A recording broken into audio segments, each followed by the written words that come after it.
Welcome বন্ধু আজিৰ ভিডিঅ'ত। বন্ধু ফৰ্চ কইন সকলোৱে পেৰেচান হৈ আছে। ফৰ্চ কইনটো কেতিয়া মাৰ্কেটত আহিব? আজি আমি এই ভিডিঅ'খনত জানিম ফৰ্চ কইনটো আমাৰ মুকলি বজাৰত কেতিয়া আহিব পাৰে আৰু আমাৰ ফৰ্চ কইনৰ ভেলুটো কেতিয়া আমাৰ আকাশোৱা হ'ব পাৰে। আমি সকলোৱে অলপ ধৈৰ্য ধৰা দৰকাৰ, কাৰণ আমাক যিমান দিন গৈ আছে, যিমান লেট হৈ আছে, আমাৰ ফৰ্চ কইন আমাক ইমান বেছি ৰিটাৰ্ণ দিব।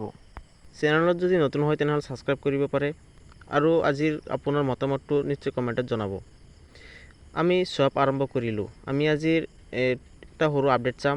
আজিৰ আপডেটত আমি ফৰ্চ কইনৰ বিষয়ে বিস্তাৰিত জানিম। ফাৰ্ষ্টতে আছে আমি সোৱাপ আৰম্ভ কৰিলোঁ। আমি মুক্ত বজাৰত প্ৰৱেশ কৰাৰ আগতে বৰ্তমান পৰিৱৰ্তন পৰ্যায়ৰ দ্বিতীয় পদক্ষেপ আৰম্ভ কৰিছোঁ। এতিয়া আপুনি মুক্তভাৱে ফৰ্চ কইন কিনি বিক্ৰী কৰিব পাৰিব। এইটোৱে শেষ সময়ছোৱা য'ত মূল্যৰ কোনো পৰিৱৰ্তন নহয়।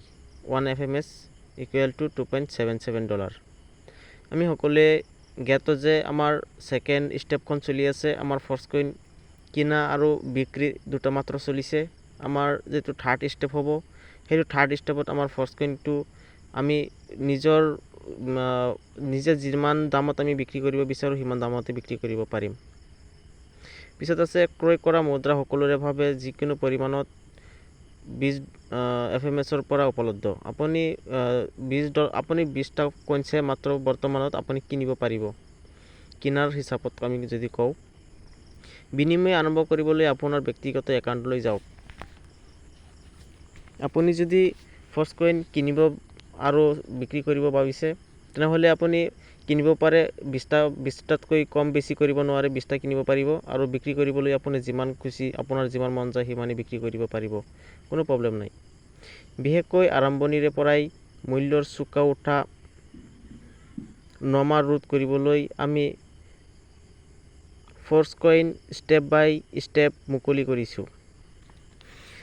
মই ফাৰ্ষ্টতে কৈছোঁ, আমি যিমান অপেক্ষা কৰিম, আমি যিমান আমাৰ ফৰ্চ কইনটো যিমান ৰাখিম সিমানেই আমাৰ ভেলুটো বাঢ়িব আৰু আমাৰ ফৰ্চ কইনে যে আমাক কিমান ডাঙৰ ৰিটাৰ্ণ দিব এইটো আপোনাৰ হয়তো বৰ্তমান ভাবিবলৈ আপোনাৰ টান হয়, কাৰণ ক্ৰিপ্টো মাৰ্কেট কেনেকুৱা কি পদ্ধতিৰে গুচি যায় হয়তো আপুনি বা আমি ভালদৰে নাজানিলেও আমাৰ ফৰ্চ কইনৰ দ্বাৰা কিন্তু আমি ভালদৰে জানিব পাৰিম। আপুনি এইটো ফিল কৰিব পাৰিব যে আপোনাৰ ফৰ্চ কইনটোৱে আপোনাৰ ভাল এটা সংগী হৈ আপোনাক ভাল এটা ৰিটাৰ্ণ দিবলৈ বাধ্য হ'ব। পৰৱৰ্তী পদক্ষেপত উচ্চ অস্থিৰতাৰ পৰাই ৰক্ষা পাবলৈ এটা 80 লাখ হ'ব ষ্টেক বেষ্টিং। আমাৰ পৰৱৰ্তী যিটো পদক্ষেপ হ'ব সেইটো আমাৰ উচ্চ আমাৰ দামটো উঠানামাৰ পৰা আমাৰ ৰক্ষা পাব, যিটো হ'ল ধাৰীসকলৰ বেলেঞ্চত FMS ক্ৰমান্বয়ে আনফ্ৰিজিং কৰা। আমাৰ ফৰ্চ কইন যোনে নেকি বিক্ৰীত লগাব, অৰ্ডাৰ লগাব, তেওঁৰ ধীৰে ধীৰে তেওঁৰ ক্ৰমান্বয়ে তেওঁৰ ফৰ্চ কইনটো লোৱা হ'ব আৰু তাক ড্ৰাইটো দিয়া হ'ব ফৰ্চ কইনৰ পৰিৱৰ্তে। এইটো বিক্ৰীৰ হিচাপত আমি কৰিলে আৰু সকলো পিৰিয়ডৰ মাজেৰে সফলতাৰে আগবাঢ়ি যাওঁ আহক। আৰু কেতিয়া ফৰ্চ কইনে শীৰ্ষস্থান লোৱাৰ সম্ভাৱনা অধিক হ'ব, এইটো আমাক বুজিবলৈ বহুতো ইম্পৰ্টেণ্ট এটা পাৰ্ট।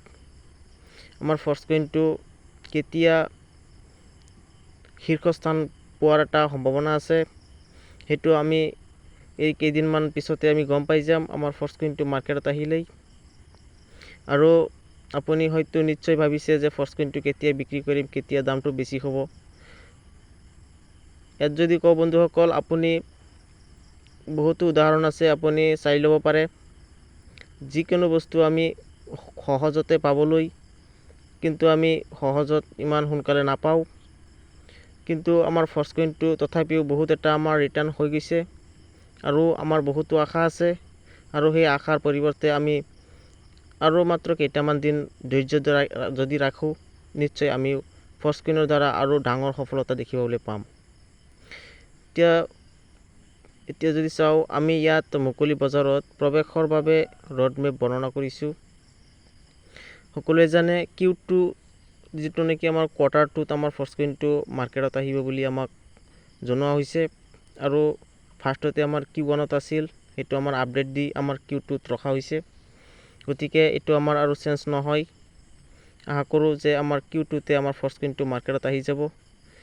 Q2ৰ আমাৰ ভেলুটো বেছি দিন নাই, মাত্ৰ আমাৰ 1 মাহ 10 দিনমান আছে। 1 মাহ 10 দিনৰ ভিতৰত আমাৰ Q2টো সমাপ্ত হ'ব।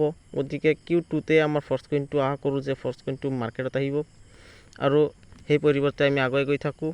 গতিকে থেংক ইউ, জয় মাতা ফ'ৰ্চ।